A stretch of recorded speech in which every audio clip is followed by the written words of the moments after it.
नमस्कार. कसे आहात तुम्ही सर्व? मस्त आहात ना? मस्तच राहा. सर्वांना सर्वप्रथम श्री स्वामी समर्थ. मी मितेश तुम्हा सर्वांचं स्वागत करतो माझ्या आणखीन एका नवीन व्हिडिओमध्ये. तर थंबनेलवरून तर तुम्हा सर्वांना नक्कीच समजलं असेल, की आजचा व्हिडिओचा टॉपिक नक्की काय आहे. तर 2025 आता आपला संपत आलेला आहे. म्हणजे आपल्या सर्व स्वामी भक्तांसाठी तर 2025 संपला सुद्धा असेल. कारण 2025चा हा आपला शेवटचा म्हणजे आपला गुरुवार आहे. 2025 म्हणजे हे वर्ष जे आहे 2025चं, तर त्याच्यातला हा शेवटचा गुरुवार आहे. तर म्हटलं आज तुमच्या सर्वांसोबत छान अशी मस्त आपली स्वामी महाराजांची पूजा जी आहे आणि सर्व देवदेवतांची जी पूजा आहे, तर तीच मी पूजा शेअर करतो. आणि एकदा मला एक कमेंट आली होती. मला आता आठवलं, की फक्त स्वामी, स्वामी, स्वामी, स्वामी, स्वामीच करतोस. तुझ्या देवघरात एवढे सारे देव आहेत, म्हणजे तुळजाभवानी आहे, खंडोबा आहे, विठोबा आहे. त्यांची सुद्धा कधीतरी नावं घेत जा. फक्त स्वामी, स्वामी, स्वामी, स्वामी करत बसू नको. असं सुद्धा मला बरेच जणांनी सांगितलं होतं. तर म्हणजे आपण म्हणतो ना, की बरेच जण आता फक्त स्वामी महाराजांची छान दर्शन घेतात. पण स्वामी महाराजांच्या दर्शनासोबतच खूप जण म्हणजे बरेच जण आता जेवढे व्हिडिओ बघतात, जेवढे व्ह्यूअर्स आहेत, डेली ब्लॉग बघतात, तर ते सर्व देवी-देवतांचं सुद्धा ते लोकं सुद्धा दर्शन घेत असतात. तर आजच्या मांडणीमध्ये ना तुम्हाला थोडंसं काहीतरी वेगळं दिसत असेल, पण ती मांडणी नंतर हवी म्हणजे जशी पहिली होती तशीच होणार आहे. कारण खूप नंतर मग प्रॉब्लेम्स होते कारण फुलं नीट राहत नव्हते आणि देवघर तुम्हाला माहिती आहे वरती आहे माझं, खालती देवघर नाहीये. तर त्याच्याने मग काय होतं माहिती बरेच मला प्रॉब्लेमला फेस करावं लागतं. आणि ह्याच्यावरती सुद्धा मला बरेच व्हिडिओ म्हणजे हे येतात, कमेंट्स येतात, की "देवघर खालती कर लवकर, खालती घे लवकर." कारण उंचावरती ठेवून देवघराची पूजा करायची नसते. तर काही कारणांमुळे मला ते वरती ठेवावं लागलंय. नाहीतर मला माहिती आहे, की देवघर खालतीच असावं. पण बघू स्वामी महाराजांच्या मनात असेल, तर ती गोष्ट नक्कीच लवकरात लवकर पूर्ण होईल. तर बघा आता छान मस्त देवपूजा करतोय. छान देव उजळवले, स्वच्छ केले, देवघर स्वच्छ केलं, नारळ धुतला, तांब्या वगैरे सगळं स्वच्छ चकचकीत सगळं साफ केलं. तांदूळ मी पौर्णिमेलाच बदलतो, तर तांदूळ म्हणून मी नाही बदलले आणि तांदूळ चांगले होते. जर अगदीच खराब झाले तर तुम्ही बदलू शकता, नाहीतर शक्यतो आपण पौर्णिमेलाच तांदूळ बदलायचे. त्याच्यानंतर आता छान स्वामी महाराजांना छान गजरा घातलेला आहे. गजरा होता यावेळेस, मागच्या वेळेस आणलेलाचा गजरा बाकी होता, तर म्हटलं की आज स्वामी महाराजांना छान गजरा घालूया. तर स्वामींना छान गजरा घातला. त्याच्यानंतर सर्व देवांना ही पिवळी फुलं मला खूप आवडतात. मग मी नेहमी म्हणजे कधीही गेलो ना, माझी फुलं संपली, की नेहमी मग मी हीच फुलं नवीन घेऊन येतो आणि मग मी हीच फुलं देवांना घालतो आणि ती दिसायला सुद्धा खूप सुंदर दिसतात. फक्त प्रॉब्लेम मला या फुलांचा एवढाच वाटतो, की ही फुलं साईजनी खूप, खूप, खूप मोठी असतात. त्याच्यात माझे देव काही-काही वेळेस दिसतही नाहीत. पण होऊन जातं देवपूजा त्याच्यामध्ये म्हणजे पूर्ण होऊन जाते. अशी फुलं शक्यतो आपल्या उंबरठ्याला वगैरे, वगैरे ना त्या खूप सुंदर दिसतात. तर आता छान देवपूजा करतोय आणि वेगवेगळ्या रंगसंगती वापरून आपण आपल्या देवपूजेत फुलं करू शकतो. म्हणजे गुलाबाचं फुल तुम्ही वापरू शकता. त्याच्यानंतर आजच्या दिवशी माझ्या घरामध्ये म्हणजे पिंक कलरचं फुल अवेलेबल होतं. त्याच्यानंतर सफेद कलरचं होतं. त्याच्यानंतर मग हे पिवळ्या रंगाचं होतं. तर अशा प्रकारे छान सर्व तिन्ही रंगाच्या रंगसंगती करत छान अशी मस्त पूजा केलेली आहे आणि खूप, खूप, खूप सुंदर आजची अशी माझी म्हणजे शेवटची गुरुवारची पूजा अशी खूप छान झाली आहे. तुमची सर्वांची सुद्धा नक्कीच खूप सुंदर आणि मस्त अशी पूजा झाली असेल. तर देवपूजा झाली, तर आपलं फक्त काय आपलं देवपूजा नसते, तर आपल्या सर्व बऱ्याच गोष्टी असतात. तर देवपूजेसोबतच नंतर आज मी लेपन करणार आहे, ते म्हणजे हळदीचं लेपन आज मी केलं. त्याच्यानंतर मग मी रांगोळी काढतोय. पण तुम्हाला एकदम खरी-खरी गोष्ट सांगू, म्हणत होतो मी साधी रांगोळी काढणार, साधी रांगोळी काढणार. पण जेव्हा मी रांगोळी काढायला बसलो, तेव्हा माझं सगळं चेंजच झालं. म्हणजे मी जे ठरवलं होतं त्याच्यापेक्षाही वेगळी छान अशी मस्त रांगोळी मग मी काढली. माहिती आहे मला की वेळ लागतोय ह्या गोष्टीला आणि मी पहिला डोक्यात विचार केला, की पटकन होईल रे 2 मिनिटात 5-1 मिनिटाची रांगोळी असेल, पटकन होऊन जाईल. वेळ अजिबात लागणार नाही. तर असं कुठे झालंय का कधी, की माझा निर्णय चुकलाय आणि तो झालं तिथे मला 10 ते 15 मिनिटं माझ्या रांगोळी काढायला लागली. ती म्हणजे सिस्टमॅटिक नीटनेटकी लाईनीतच ते आलं पाहिजे. त्याच्यानंतर एक सरीचं ते दिसलं पाहिजे. एकदम एक जिन्सीपणा जो असतो ना, तसं ते दिसलं पाहिजे. आता व्हिडिओ तुम्हाला हा फास्ट दिसतोय. म्हणून ती तुम्हाला थोडंसं पटापटा होताना दिसत असेल अगदी 2-3 मिनिटांमध्ये. पण त्याच्यामागची जी रिॲलिटी आहे ती खूप वेगळी आहे. शेवटी मग मला कंटाळा आला. मी पहिला एक, एक, एक, एक काढत होतो. कंटाळा म्हणजे मला रागच आला, की एवढा वेळ कसा लागतोय मला, कारण मला पुढच्या सर्व गोष्टी करायच्या आहेत आणि मला पटकन निघायचं सुद्धा आहे. मला एका खास ठिकाणी जायचं आहे. तर मला निघायचं सुद्धा होतं. मग मी काय करू म्हणून पटापटा केलं सर्व आणि त्याच्यात तरी माझं डोकं कुठे शांत बसत नव्हतं, की आता इकडे छोटे डॉट काढतो, मग ते सुंदर दिसेल. मग बघा मी मध्ये लाल रंगाचे डॉट काढतोय. म्हणजे मला माझ्या मनासारखं करायचं पण असतं. प्लस मला ते पटकन व्हायला सुद्धा पाहिजे, पण ना ते नीटनेटकं झालं पाहिजे. त्याच्यानंतर अशा रिक्वायरमेंट माझ्या असतात ना त्या समोरच्या ह्याच्याकडून, की त्याला पण माझं कंटाळेल आणि मला पण त्याचा कंटाळा येईल, असं होऊन जातं. पण पूजा माझी खरंच खूप छान होते. मी नेहमी म्हणतो ना, की मी घाईघाईत काही-काही वेळेस पूजा करतो किंवा जेव्हा वेळ असेल तेव्हा नीट पूजा करतो. पण स्वामी महाराज मला कधीच नाराज होऊ देत नाही. जसं माझ्या मनात असतं अगदी तशा प्रकारे माझी पूजा होते. तर बघा आता मी म्हटलं, की मध्ये असे डॉट काढतो. मग ते मध्ये डॉट काढले. नंतर वाटलं इकडचीच लाईन नको, वरच्या लाईनीमध्ये पण डॉट काढतो. मग ते आणखीन सुंदर दिसेल. मग तिथे सुद्धा मग मी डॉट काढून घेतले. तर अशा प्रकारे छान उंबरठ्याची सुंदर रांगोळी काढून घेतली. आज लेपन पण ना तुम्ही बघा मी साधंच केलंय, म्हणजे हाताने आपण करतो ना तशा प्रकारे साधंच लेपन आजच्या दिवशी मी केलंय. कारण प्रॉब्लेम काय होता, की लेपन तर करायला माझं राहिलं होतं, म्हणजे विसरलो मी लेपन करायचं आहे. मग म्हटलं की कसं करू मग लेपन, कारण लेपन जाडजुडीचं केलं तर ते सुकायला खूप वेळ जाईल. तर म्हणून साध्या पद्धतीनेच केलं. आणि तसं आपण दर गुरुवारीच हळदीचं लेपन करत असतो. आता आपले मार्गशीर्षाचे तसे गुरुवार होऊन गेले, तसे आपण दर गुरुवारी लेपन करत असतो.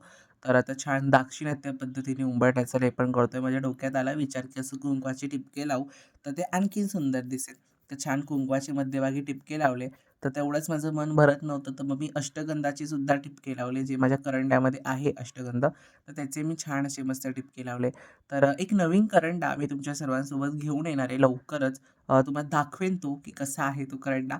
तर असं म्हणजे तुम्हाला दाखवेन मी, अजून शेअर नाही केलाय मी तो YouTubeवरती, पण लवकरात लवकर करेन. तर आता छान उंबरठ्याला फुलं वाहायची. दिवा मी एका साईडला लावून घेतला होता आणि त्याच्यात अगरबत्ती काय कोपऱ्यामध्ये ठेवतो, कारण खूप हवा वगैरे येते ना, तर दिवा विझू शकतो. तर त्या छान अगरबत्ती लावून नमस्कार करून घेतलाय.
मी समजतो की जसं की आता तुम्ही बघितलं छान अशी मस्त आजची आपली गुरुवारची पूजा, म्हणजे शेवटची गुरुवारची पूजा, ती म्हणजे आपल्या 2025 मधल्या शेवटच्या गुरुवारची पूजा खूप सुंदर झाली. आणि अशीच असंच नाही की शेवटचं म्हणून एवढी खूप सुंदर आली, आपली दर गुरुवारी आपल्या सर्वांची पूजा खूप सुंदर होत असते. अगदी तशाच प्रमाणे आजची सुद्धा आपली पूजा खूप खूप खूप सुंदर झाली आहे. उंबरठ्याचं पूजन सुद्धा अचानक म्हणजे ऑन द स्पॉट दाक्षिणात्य पद्धतीनुसार कसं असतं अगदी तसं झालंय. पण खूप सुंदर दिसतं. सगळ्याच पूजा आजच्या खूप सुंदर दिसतात. आणि आज म्हणजे जे लोकं श्रीकृष्ण भक्ती करतात, इस्कॉन गोष्टीच्या जास्तमध्ये असतात किंवा म्हणजे आपलं जे इस्कॉन आहे, आपण जसं आपल्या स्वामींचं गुरुपीठ आहे, तसं इस्कॉन तुम्हाला माहितीच असेल.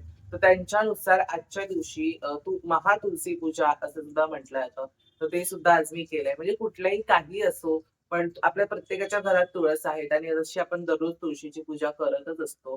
तर मग छान सकाळ संध्याकाळ आपण दिवा लावतच असतो. तर अगदी त्याचप्रमाणे मग मी आज सुद्धा जरा छान तुळशीची पूजा केली आहे.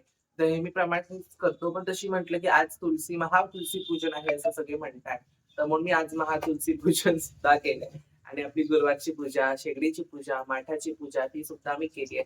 तर मागच्या वेळेस पण एका दादाने मला प्रश्न विचारला होता, की "तू माठाला हळदी-कुंकू लावून फुल का अर्पण करतो?"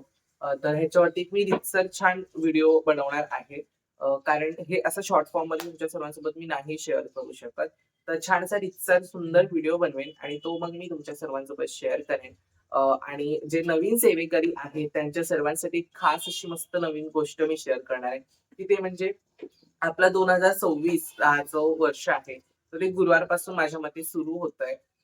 गुरुवारी सुरू होतंय आपलं 2026 जे आहे वर्ष आपलं नवीन, तर ते गुरुवारी सुरू होतंय. तर जे कोण नवीन सेवेकरी आहेत, ज्यांना नवीन स्वामी सेवा सुरू करायची आहे, मनात खूप प्रश्न आहेत, की स्वामी सेवा कशी सुरू करू? काय करू?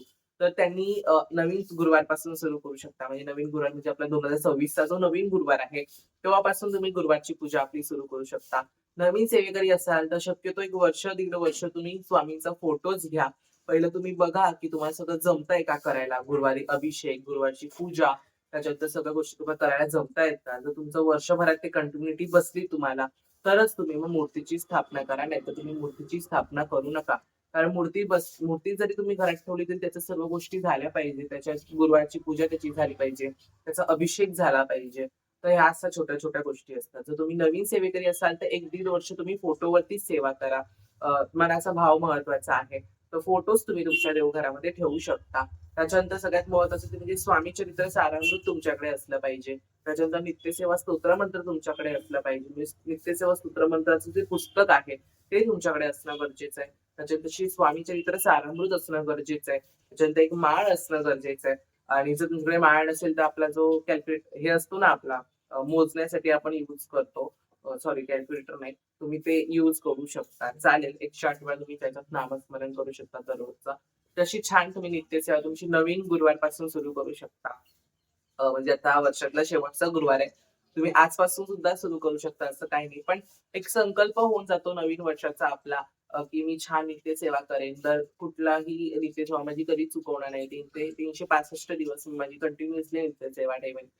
तर असे काही सर्व गोष्टी असतात. त्याची सर्व पूजा खूप सुंदर झाली. छान अशी पॉझिटिव्ह वाइब्स येतात. आणि जर तुम्हाला सुद्धा जर काही प्रश्न असतील तर मला Instaला सुद्धा डीएम करू शकता. पण जे प्रश्न पर्सनल असतील तेच तुम्ही मला Instagramवरती डीएम करा. जर बाकीचे स्वामी सेवे रिलेटेड किंवा तुम्हाला जर काही सांगायचं असेल, तरी तुम्ही मला आपलं कमेंट सेक्शन जे आहे YouTubeचं, त्याच्यावरती सुद्धा तुम्ही मला सांगू शकता. त्याच्यावरती मी तुम्हाला रिप्लाय नक्की देणार आहे. असं कधीच म्हणजे कधीच होत नाही, की मी तुम्हाला कोणाला रिप्लाय देत नाही. मी तुम्हाला रिप्लाय नक्की देतो आणि तुम्ही सगळं सुद्धा प्रश्न विचारत राहता. आणि जे Instaला सुद्धा विचारतात ना प्रश्न, डीएम्स करतात, तर त्यांना सुद्धा मी आन्सर्स नक्की देतो. मी प्रत्येक आन्सरला आन्सरेबल आहे. असं नाही की कुठल्या गोष्टीला मी आन्सरेबल नाहीये. तर असा आजचा आपला छान मस्त व्हिडिओ होता छोटासा. बरेच दिवसापासून पण मी व्हिडिओ शेअर केला नव्हता. तर म्हटलं आजचा छान असा दिवस आहे. शेवटचा गुरुवार आहे आपला 2025 चा. तर तो असा छान मस्त साजरा करू, छान पूजा करू आणि छान मस्त सर्व गोष्टी करू. आणि आज क्रिसमस सुद्धा आहे. तर सर्वांना मेरी क्रिसमस. आता तुम्ही बोलाल, "तू मेरी क्रिसमस कशाला सांगतोय सर्वांना?" ह्या सर्व गोष्टी. कारण छोट्या पॉइंटचं सुद्धा तुम्हाला तुम्हाला निदर्शन द्यावं लागतं. समजून घेणारा माणूस पटकन समजतो. पण ज्याला कांगावा करायचाच असतो, ज्याला वादावाद निर्माण करायचीच असतो, निगेटिव्हिटी तयार करायचीच असते, तर त्या माणसांसाठी खास मला उत्तर द्यायचंय. जसं ते लोकं आपले मराठी सण साजरे करतात, म्हणजे होळी म्हणा किंवा दिवाळी म्हणा, तर आपलं सुद्धा काहीतरी छोटंसं कर्तव्य म्हणतं, की त्यांच्या त्या आनंदामध्ये सुद्धा आपण सामील व्हावं. म्हणून तुम्हाला सर्वांना थोडक्यामध्ये एक्सप्लेनेशन दिलंय. ह्याच्यावरती जर तुम्हाला आणखीन एक्सप्लेनेशन हवं असेल, तर तुम्ही नक्की सांगा. मी देईन नक्की तुम्हा सर्वांना. बघू त्याच्या विरोधात जर काही कमेंट्स आल्या, तर मी नक्की त्याच्यावरती काहीतरी करेन. विचार करू. पण सर्व धर्म एकची धर्म असं आपण म्हणतो, ते काही चुकीचं नाही. असो बाकीच्या सर्व गोष्टी, पण सर्वांना मेरी क्रिसमस आणि शेवटच्या गुरुवारच्या सुद्धा खूप खूप शुभेच्छा. तर असा आजचा आपला व्हिडिओ होता. तर अगदी नेहमीप्रमाणे तुम्हाला सर्वांना आजचा व्हिडिओ आवडला असेल, तर व्हिडिओला लाईक करा, शेअर करा, सबस्क्राईब करा. पुन्हा भेटूयात अशाच एका नवीन व्हिडिओमध्ये. अर्थात बघू आता पुढच्या वर्षी डायरेक्ट मी नवीन व्हिडिओ शेअर करणार आहे तुमच्या सर्वांसोबत. बघू जसं काय होईल का. आता मला लवकर बाहेर पडायचंय, निघायचंय आता मला. मग पटापटा शूट करून मी घाईत बोलतोय तुमच्या सर्वांसोबत बोलताना सुद्धा. तर अगदी नेहमीप्रमाणे तुम्हाला सणाचा व्हिडिओ आवडला असेल तर व्हिडिओला लाईक करा, शेअर करा आणि सबस्क्राईब करा. पुन्हा भेटूयात अशाच एका नवीन व्हिडिओमध्ये. तोपर्यंत सर्वांना बाय आणि सर्वांना श्री स्वामी समर्थ.